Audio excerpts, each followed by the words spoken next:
He's the genius boy who became a Hashira in just 2 months of holding a sword, and the only swordsman to solo kill an upper moon demon. At 14, an age that should be carefree, yet he risks his life to eliminate darkness. What is he truly seeking? Just days ago, I comprehensively introduced Mitsuri Kanroji, and now I've worked hard, for nearly a week, finally able to present this character to you all today. I don't know what you think about this, but I quite admire myself. This episode's protagonist is one of Season 3's main pillars, Mist Hashira Muichiro Tokito. I'll cover various aspects, not only comprehensively introducing him, but also from different angles to help you thoroughly understand Muichiro. Let's begin. The Tokito we see always wears a uniform that covers his hands and feet. This isn't simply personal preference, because dressing this way makes it hard to see hand length and direction and other physical features, thus making his next moves difficult to predict. Among the 9 Hashira, Tokito appears as a very cold and difficult to approach young man, indifferent to everything, always wearing that one expression. Worst of all, his speech is extremely harsh, either doesn't speak or hurts when he does. For example, at Swordsmith Village, he once said these things to Tanjiro. So weak. How can someone this weak join the Demon Slayer Corps? My time joining is completely different from people like you. Swordsmiths can't save people. Besides making weapons, they're useless, completely disregarding how others might feel hearing this. Additionally, in his perspective, other Hashira become like small animals. Stone Hashira is an owl, Wind Hashira is a wolf, etc. But you can't judge anything by appearance alone, especially not people. Beneath a cold exterior often hides a gentle and kind heart. They probably just don't know what emotions to express, or don't know how to show them. Tokito comes from a family of generations of woodcutters. At age 10, mother's cold lingered and worsened, eventually developing into pneumonia. Father went out in a storm to gather medicine for mother, and fell off a cliff. From then on, only the twin brothers, older brother Yuichiro Tokito remained. Yuichiro had a harsh personality, spoke without mercy, exactly like Muichiro after memory loss. Besides telling his brother that father's words weren't trustworthy, kindness brings no reward. Thinking of others leads to no good results. Such thoughts, and always saying Muichiro's mu meant incompetent. Even saying father going out in that weather was extremely foolish. Such a caustic brother made Muichiro feel living with him was suffocating. One day, the master's wife visited the brothers. Here, she said they were descendants of a swordsman, and their ancestor could use the original breathing. This ancestor was naturally Michikatsu Subiku, later known as Kokushibo. During his human period, pursuing strength, he abandoned his wife and children, and their descendants included the Tokito family. Therefore, Tokito's powerful talent likely relates to flowing Sugakuni bloodline. Although Amane was beautiful as a fairy and praised the brothers' talent, the brothers still showed no mercy as before, repeatedly rudely chasing her away, even throwing water at Amane. Muichiro didn't understand why his brother did this. Full of longing for the swordsman profession, Muichiro happily invited his brother to join together, but was thoroughly scolded by Yuichiro, his words and reaction more intense than ever. But was Yuichiro truly cold and heartless? Wasn't this also a form of protection? Like Wind Hashira with Genya, Yuichiro acted heartless, simply not wanting his brother to go to dangerous places like the Demon Slayer Corps. At that time, Muichiro knew nothing of his brother's feelings, until one day, a demon knocked on their door, severely injuring Yuichiro. Seeing his relative hurt, Muichiro instantly lost all reason, with heart-wrenching roars when he came to. The demon was already pinned outside, soon vanishing in sunlight, but his injuries made walking impossible. To quickly reach his brother, Muichiro dragged his body, using all his strength to crawl home desperately, only to find his brother's life fading. And Yuichiro finally, in these last brief moments, revealed his true feelings to his brother all along, and deeply hidden love. My brother is different from me. He's a kind-hearted child. He wants to help others. I stopped him. I knew, actually, Muichiro's mu means infinite. You can unleash infinite power for people besides yourself. You're the chosen one. Muichiro shed reluctant tears, quietly listening to his brother finish. From then on, the two were separated by death. Recalling past experiences dealt Muichiro a heavy blow, though it caused him to lose memory. His brother's final words were branded on his soul like a seal, always accompanying him, letting Muichiro's belief in unleashing infinite power for others be liberated from then on, rather than memory loss, more like the pain of losing his brother and severe injuries, made him seal his inner heart. Once the seal is broken, as Yuichiro said, he can unleash infinite power. And the key to this was Tanjiro Kamado. From this, it's not hard to see, when the master first saw Tokito, he saw the potential power within him. Of course, this power wasn't just talent, but that power to protect others after regaining memory. Believing this child can surely turn the gears of fate. After bringing Tokito back to the core, when he awakened, the master said this: lost memories will surely return. Don't worry, trivial things will become the trigger, clearing the fog in your mind. The master's ability to judge people was shown early. In Flame Hashira's side story, Kyojuro attended the Hashira meeting, replacing his depressed father, though other Hashira thought him unqualified. Impossible to handle the mission against Upper Moon. But the master, upon first meeting Kyojuro, prophesied, in the near future, Kyojuro would become someone who changes the Corps' fate. During his memory loss period, Tokito became cold like his brother, indifferent and harsh, uncaring about everything.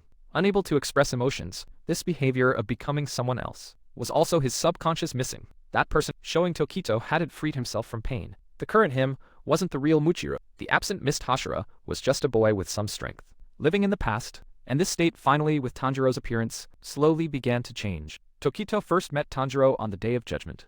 By then he had already, with outstanding talent, become missed Hashira, seeing demon Nezuko, or those Hashira wanting to judge them. Tokito completely didn't care. Only the master's appearance could stir ripples in his heart, because the master was the only one he truly respected. Though hearing the master accept Nezuko, as long as they're Hashira, he must accept. Tokito's reaction remained cold, only because either way, I'll forget immediately. But seeing Tanjiro chattering endlessly, to headbutt Sanemi, daring to interrupt the master's speech, this couldn't stand, so he threw pebbles to attack, telling him to back down. To repair his Nichiren sword, Tokito arrived at Swordsmith Village. Outside the village, discovering Yuichiro Type 0, when demanding the key from Kotetsu, he encountered Tanjiro again, coincidentally witnessing him striking Kotetsu, being furiously scolded by Tanjiro. Tokito first routinely gave harsh retorts, seeing him still chattering endlessly, not caring about this annoying person. Without another word, knocked him out, though he sparred with Yuichiro Type 0, finally achieving victory, but unable to even handle a 10-year-old like Kotetsu. 0EQ Tokito was destined to miss this opportunity. According to Kotetsu, this doll can adjust movement patterns, customized by swordsmiths for swordsmen to have meaning. In other words, Tokito's victory was actually just wasting time, and this experience earned him a new nickname, Seaweed Head. At first glance, Tokito seemed to gain nothing, neither obtaining the key from Kotetsu, thus achieving training effects, nor discovering the Nichiren sword hidden in Yuichiro Type 0, but actually the real key was already before him. That's right, Tanjiro. Tanjiro could smell that Tokito's off-putting behavior had no malicious intent, and this time Tokito came to find him, wanting to inquire about his swordsmith, Hotaru Haganezuka. Hearing this, Tanjiro was very passionate, and said something Tokito's father once said, help others, and you'll eventually receive rewards yourself. Instantly making Tokito show an expression he never had, though he didn't remember anything. He guessed he might have met Tanjiro before. Then two upper moons attacked Swordsmith Village at night, until Hantengu suddenly opened the room door. Tokito, a Hashira, only then realized the visitor was a demon. Not that his sensing ability was weak, but Hantengu's concealment was too abnormal. The style Tokito uses is derived from wind breathing, mist breathing. This breathing has 7 forms total.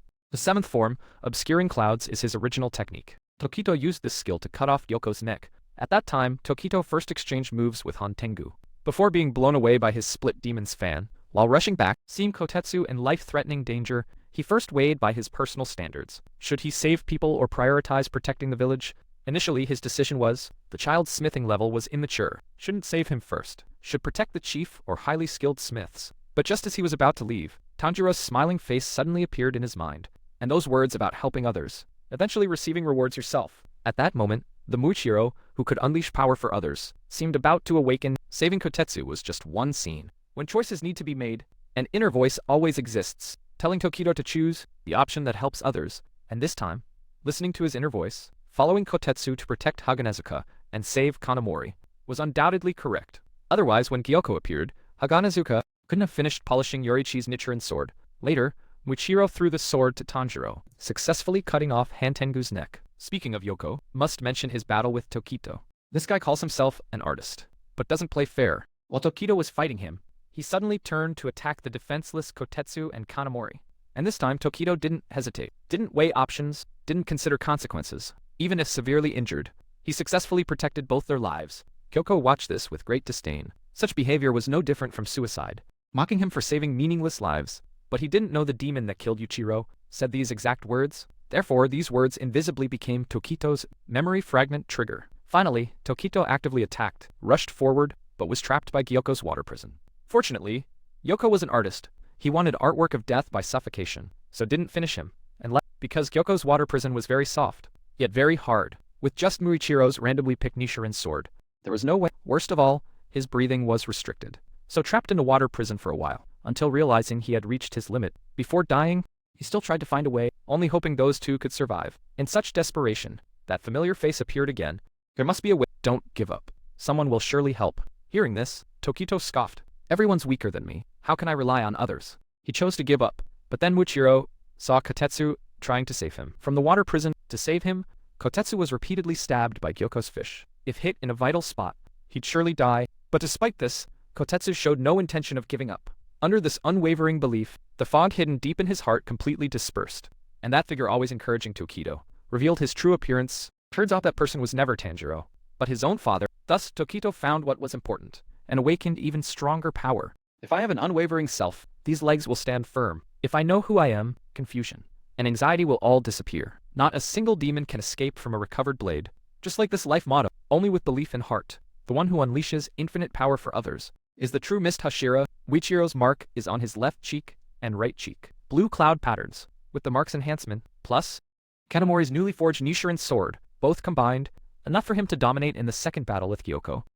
At this point, this battle had no real suspense. Tokito one-sidedly toyed with him, winning with advantage, even though he was Upper Moon 5, even in his final form. His power was still a tier below marked Mist Hashira. Additionally, there's an iconic scene. Before cutting off Gyoko's neck, Mist Hashira exchanged words with him. After all, at the start, Gyoko showed off his artwork, so naturally, he should return the favor. Thus came this line. Your plot seems a bit asymmetrical. Light tone with Mist Hashira's natural disdain instantly made Gyoko's anger explode. In the manga, this scene's comedic effect reached peak. In anime, it will be even more spectacular. Definitely worth anticipating. After defeating Gyoko in one wave, Muichiro collapsed. Kotetsu, thought dead, appeared alive before him. Turns out Kotetsu carried Tanjiro's sword left with him, which blocked the fatal strike for him. This sword was Flame Hashira's relic. His will incarnate, though the man is gone. His transmitted will protected this boy. This fire-like passion again moved Tokito. Before losing consciousness, he sought his parents beyond, saw his brother's smile. One phrase, "You did very well," made the one who couldn't cry, couldn't express emotions, completely melted, shedding moved tears. From this moment, the belief to unleash power for others became even more firm and unshakable in his heart. At Swordsmith Village's end, Tokito caringly asked about Tanjiro's condition. Tanjiro, seeing he was fine, thanked Tokito for timely delivering the sword. But Tokito said, "I should thank you. Thanks to you, I retrieved something important." This left Tanjiro completely confused, not knowing what he did. Tokito shared his understanding of marksmanship at the Hashira meeting. Heartbeat exceeding 200, body temperature at least 39 degrees. Likely the activation method.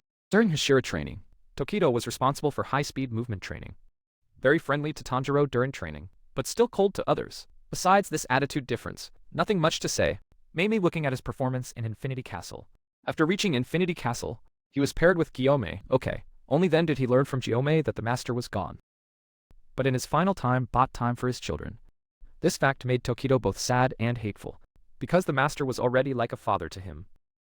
Demons not only took his brother, now took his most respected father. He determined to drag Muzan to hell.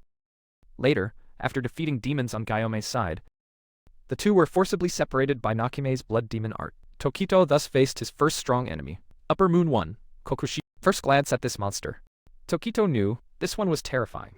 Completely different dimension from Hyoko. Initially, the opponent's natural pressure made Tokito tremble uncontrollably.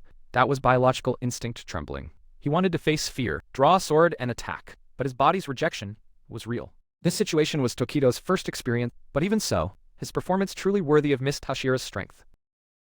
And the opponent's mention of lineage, though shocking and frightening Tokito. With strong will, he calmed down instantly. Even Kokushibo had to praise.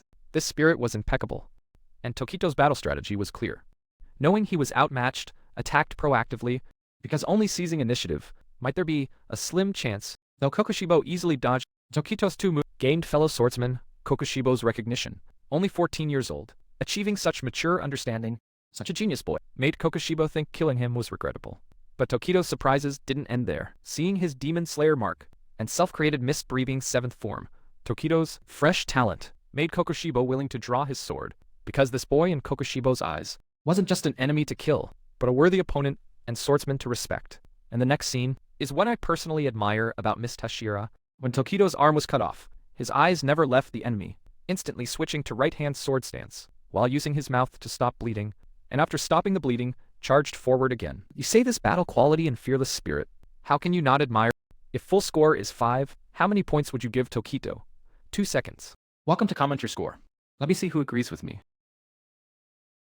Anyway, Kokushibo definitely gave 5 points, because he finally said those words, "My descendant," and offered that becoming demon regenerates arms. To tempt Tokito. Unfortunately, these tricks were destined useless, because Tokito was pinned to a pillar by Kokushibo, so later, when Sanemi was bisected, and Gyomei sensed Kokushibo's changes, he could only worry for comrades as an observer, for a while, but his will to unleash power for others let Tokito endure what normal people cannot, pulling out the sword that pierced him. Kokushibo probably didn't expect his immobilized prey could not only escape but bite back, even become a life-threatening existence. After escaping, Tokito knew such injuries couldn't help in the final Muzan battle, and his frail physique would soon die from blood loss. But even in this state, Tokito never worried about healing. But what he could do for comrades before life burned out. This, something minimum standard, was killing Kokushibo, because his belief was always unleashing power for others. Only belief, also final obsession. This obsession embodied the core's famous saying, "Even if my body perishes, will surely slay demons." When Kokushibo wielded his evolved long sword, attacks increasingly fierce, Tokito's critical arrival saved Sanemi from becoming Kokushibo's victim. "I can't let you die. You can still fight with both hands." Tokito's cry like spark in dark night brought light of life. Tokito began finding ways to approach Kokushibo, just to create a winning opportunity for teammates. Comradely understanding made gyomei immediately grasp Tokito's sacrificial intent. Through coordination, finally, Tokito faced blade after blade, with comrades' cover reached Kokushibo and pierced him through, though the cost was one leg, but this was shocking enough to Kokushibo. Such dense attacks barely dodged. Not coincidence. That only one possibility. Supreme Realm. This guy's eyes can also see that world. This one strike, after Yoichi, second time making Kokushibo feel life-death crisis, out of survival instinct. His counterattack made Tokito's sacrifice instantly futile. Teammates blown away. He was bisected? Will I die without being useful? Tokito couldn't accept Gyomei and Sanemi dying, Sanemi fighting to death. I absolutely can't let them sacrifice. Muzan still lives. To defeat him, I must protect these two, with belief to unleash power for others. Before Kokushibo released sword energy, with one hand, turned the blade red, at death's approach bloomed final radiance. This instant's burning pain created opportunity to sever Kokushibo's neck. But Tokito didn't last until Muzan battle. Without his sacrifice, Gyomei and Sanemi couldn't have survived Kokushibo. Then, defeating Muzan would have failed. The master once said, "Will transmitted is true immortality. Though they're gone, their will keeps transmitting to others, until bringing true dawn to the world." Tokito's life-risking sacrifice. Gyomei described it thus. Thanks to you, we won. From my heart, gratitude and respect. So young yet never failing your mission.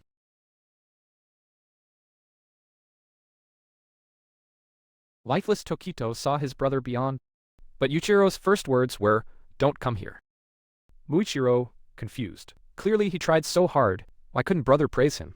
But brother got even angrier. Furious, Muichiro died in vain. What's the point, just dying like this? Why were you even born? But to Muichiro, living wasn't his pursuit. For him, as long as he could protect comrades, even dying, he felt was extremely happy.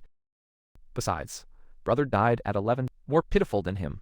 So he answered, "I was born to find happiness," and asked brother the same. "Isn't it so? Aren't you happy?" Never a single happy moment. Parents, we were happy when 4 of us lived together. His words made brother remember happy times. But after they left, Muichiro was alone, experiencing countless pain and hardship. Comrades' appearance made him smile again. Comrades helped him find that happiness again. Understanding Muichiro's thoughts, brother apologized and spoke his true feelings. "I just didn't want Muichiro to die." Finally, with falling ginkgo leaves, brothers went together to find parents. Though he left this world, isn't he also happy in heaven? And meeting these comrades in life, fighting for them, wasn't he also joyful? If there's regret, it's not sharing his joy with comrades and being born in a world without demons. Fortunately, the author used reincarnation to fill this regret, making Tokito brothers twin brothers. Reborn in modern times a century later, in this world, demons no longer exist. Believe these two boys can grow up carefree. So Mr. Hashira's story ends here. If you liked it, follow me. You can also comment or message what you want to say. I won't miss any message.